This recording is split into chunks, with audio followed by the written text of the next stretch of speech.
Welcome back to a brand new episode of Be Supreme Spotlight. Got another special episode today. You know how we do it. We bring the real movers and shakers to the table. So today we done brought one of the biggest radio personalities in the South. I'm talking about it's somebody that has been called the Charlemagne, the guy of Power 98.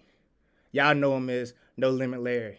I'm gonna get out the way, allow him to introduce himself, tell him where you from. What's up, big dog? You know I'm from right here in the city, man. Right here in the folk, man. I'm a real Charlatan, born and raised right here. Worked in the city, went to school in the city. I represented to the death, man. You know how I go. All right, so you a real representative of Charlotte. Yes, so sir. you could tell people what Charlotte really like. If you ain't never been here, you ain't never seen Charlotte. Man, Charlotte is a melting pot of everybody. We got people from the north, from New York. We got people from the south, from Atlanta, Florida. We got people from the Chi-Town. We got people from LA. So Charlotte is a melting pot. But as far as how it goes in the culture, man, you know, we're a growing city when it comes to the music scene, especially the rap scene. But as far as the R&B rap scene, we did that. Like, you know, you look at Sunshine Anderson, Calvin Richardson, KC and JoJo, Anthony Hamilton. Like, you know, we been did it big in R&B. Real and names. Now, yeah. So now, you know, with the rap, you know, the baby done knocked the door down, kicked it down, and stumped on it, and opened the door for some more rap artists to get in. So we gonna see what's up next for the other rappers out here. Right. And actually, that's a good segue to. Have you seen like a big a uppour of labels coming in since Baby kicked that door down? Yeah, I mean, you know, because the labels is always looking for the next big thing, and they looking for see if it's another Baby in that they city. Can duplicate it. Yeah, so they can duplicate it not only for Charlotte but for North Carolina. Period. Right. It's the same thing when Petey kicked the door down years ago. You know, they was coming through North Carolina. You know, they kind of hit on J. Cole back then. They was like, okay, J. Cole out of Fayetteville. You know, Big Brother Big Brother out of Raleigh with Knife Wonder and them guys, they had already kicked the door in. That led the way to Petey. Petey led the way to J. Cole, and now, you know, it's the Baby doing it from Charlotte. So it's a lot of other guys that kind of paid the way along the way that kind of was knocking on the door and knocked some doors down, and you know, and when it was Baby time, he was ready and he popped. So, but yeah, it's a lot of labels. They've been out here. It's a lot of label heads that actually live in Charlotte. So they kind of got their hand on the pulse, and now they see it's really shaking and it's really moving. So they ready. Yeah, I can see that too. Yeah.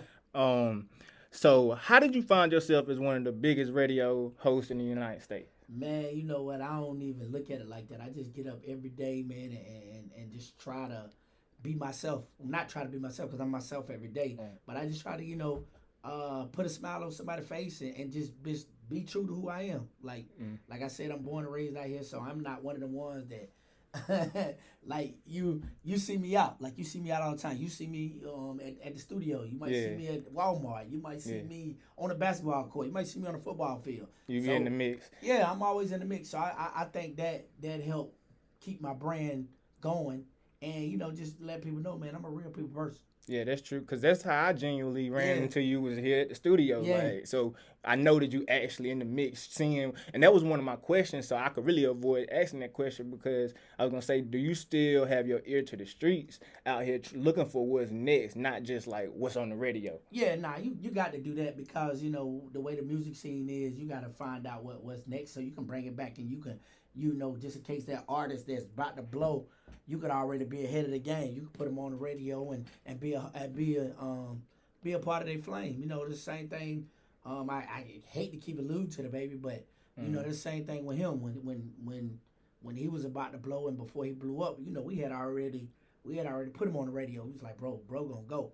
And that just helped. When they building their story. Yeah. So was that light show? Was it light show? Or no, it was way before light show. He had a whole bunch of stuff that he was doing, and he was actually just the way he was moving. Like he had posters, he had T-shirts, he was out passing out flyers. Yeah, he started putting on his own shows, and then just watching that and then being a part of that. Just, you know, just going to just talk to him and see what his vision was, and then finally seeing it pop. It's the same thing now. Like it's a lot of these guys that got a lot of talent. And they doing the same thing. So you just want to be a part of it, man, on the front side and not the back side. Yeah, and when you looked at him, even before he went and put all that work in, you could kind of see that it was about to happen still because he was already on the path to do what he doing from the day he stepped foot in the booth. Yeah, he was just different. Like a lot of stuff about him was just different. The way he was moving and the way he was going about his business. He was just different with everything.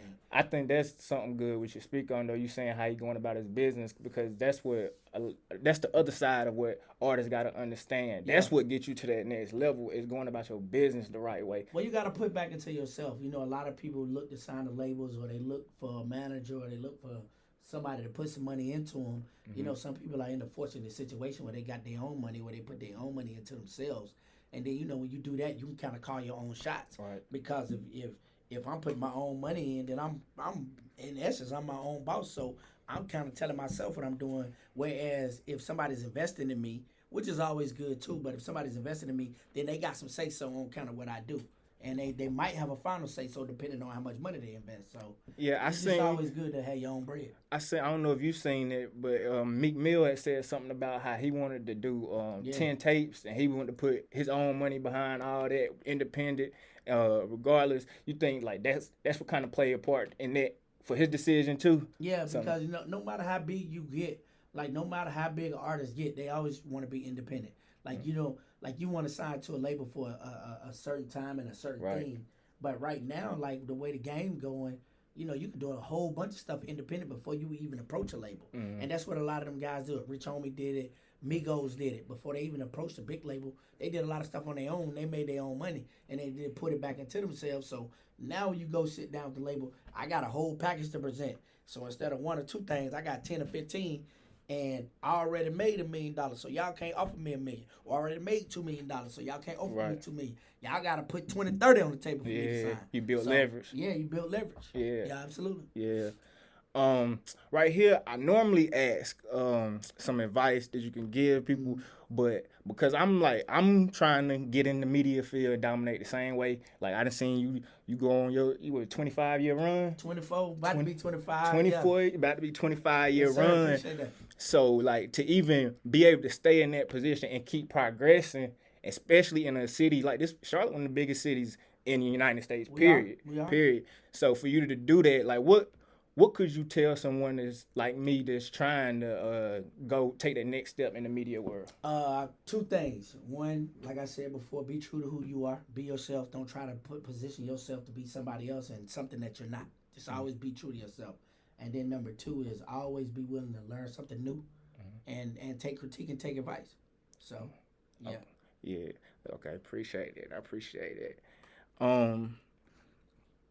So Who are some of the artists that you see out here in the Carolinas that's bubbling? Man. It's a just lot of name a couple. Did you look at it? Did you think this worked? My man, she from the 4. Definitely like what she got going on.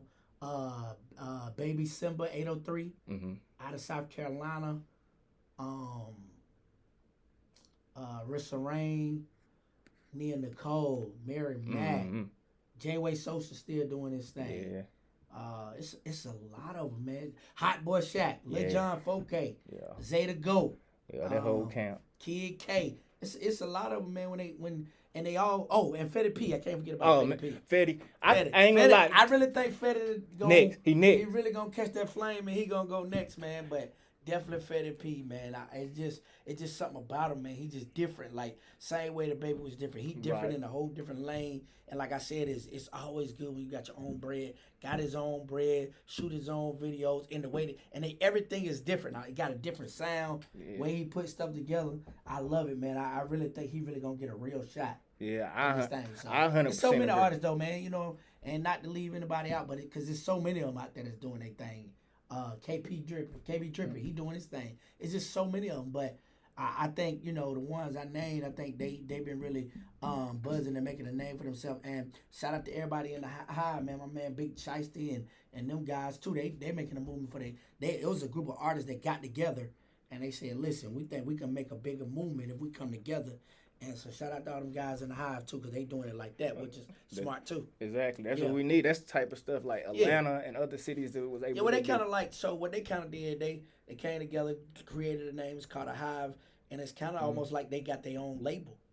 You know what I mean? Like they kind of like they all move together or they move in as a unit. Yeah. They all take advice from each other. They help each other. Like say like as a showcase, popping. I can't do it. and I'm an artist and I can't do it, I might tell somebody else, hey, you go do it. And I might, if there's some bread or something you ain't got it, I might put the bread up for you. And that's how that's dope, bro. That's dope. That's kind of like dope. they operate like a label. So shout out to them. That kind of seem like that can't fail. Honestly, that sounds if you keep going. Yeah, I think if everybody's still on the same page, which is hard to do sometimes. Right, you're right. But I think if everybody's working toward a common goal, you can't fail. Right. One thing that because I watch a lot of stuff that you do, you real active in the community. Yeah. You give back a lot. Yeah. You always talking about giving back, and I've seen like things you did, like you feed the homeless and stuff. Sir. Where did that come from? Man, it's just like growing up in this city and being a project child, being a child from the projects in Charlotte, North Carolina. You always said to yourself, or you always said, man, if I make it to a certain plateau, I want to be one of the ones to come back and give back to those kids that sit back there and be like, man, I just want somebody to come talk to me. I just want somebody to bring me a meal, or I just want somebody to throw me some shoes so I can get to that next level in life. Mm-hmm. And it's always been in me, man. My mom, R.I.P. she just passed away, but my mom always instilled that. Yeah, thank you, bro. My mom always instilled that in us. It's like, if you get to a certain place, you got to go back and pull somebody else with you. I mean, that's how we pull each other up, and that's how we did back when we was in bondage and we were slaves. We pulled each other up. Right. We only got away from that as we moved through time. And I got a saying: when we got money, we got funny. Yeah. So when we started getting money, that's when we started moving against each other, not with each other. So I just always want to be one of the ones to come back and get somebody and pour into somebody else. And I've seen you do that a lot. Didn't somebody they stole the trailer? Man. So we had a trailer for Block Love Charlotte. That's the name of the foundation. I went Block Love Charlotte, Block Love CLT, and we had a trailer full of supplies. Ain't nothing in there really like that. Like nobody could sell or nothing. It's just like supplies, that we use to feed the people every day. We just got a brand new building, and we parked it outside our building. I don't even think the trailer had been there 5 days. Parked it outside our building, and somebody pulled up and took it.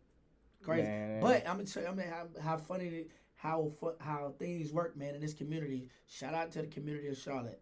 A lawyer saw what happened to us, and actually he had a trailer, and he gave us his trailer. Oh man! So we got a new trailer, but we ain't had the stuff in there. I mean, but we'll get the stuff back. So yeah, that's a blessing. Whoever got it, man, more power to you. I hope it run your foot over or something. Yeah, they'll pay for that. They'll pay for that, man. You hurt a lot of people. You trying to hurt a lot of people, and you trying to hurt the wrong people. Like man. People that don't have. God bless them, though, man. Yeah, that's all I can say. So what do you see for yourself in the next 5 years? Next 5 years, I kind of still doing what I'm doing right now. Definitely moving more in the music side. I got my own podcast, so definitely gonna be pushing that some more, pushing my podcast studio, and want to see one of these artists from Charlotte, man, do it again. So we're gonna be back on BET, turning it up again, and back on TV again. So hopefully be around for all that, and that's about it. And probably I like to coach too, so I coach football and basketball. So hopefully doing that some more. So you saying you want to do like some management type of situation?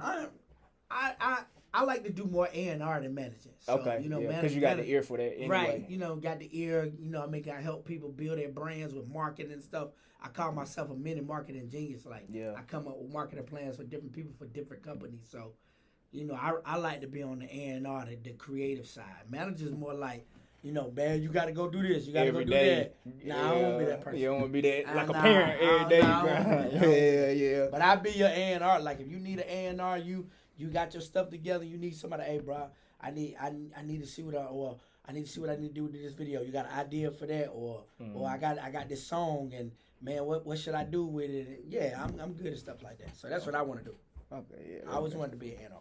Yeah, I could see that. And I mean, you got the ear, so that's definitely gonna work. Is it anything else you want to tell our audience before you get out of here? Hey man, just make sure y'all follow me on the gram at I am NoLimitLarry on everything. That's Instagram, Snapchat. You can find it on that's my email at Gmail. So you want to send me some music, you just need somebody to politic with you, whatever, man. And make sure y'all wake up with me every morning, 5:50 to 10 a.m. on Power 98, 97.9 in the city. Every morning. Oh yeah, I appreciate you though, bro. Thank you, bro. Come back again. Yes, Anytime sir. you need it, this is your platform, bro. Anything, any type of announcement you got, and shoot, I'll come on your podcast. I done seen your podcast. Gotcha. But I appreciate y'all tuning in. Until next time, keep it in the streets.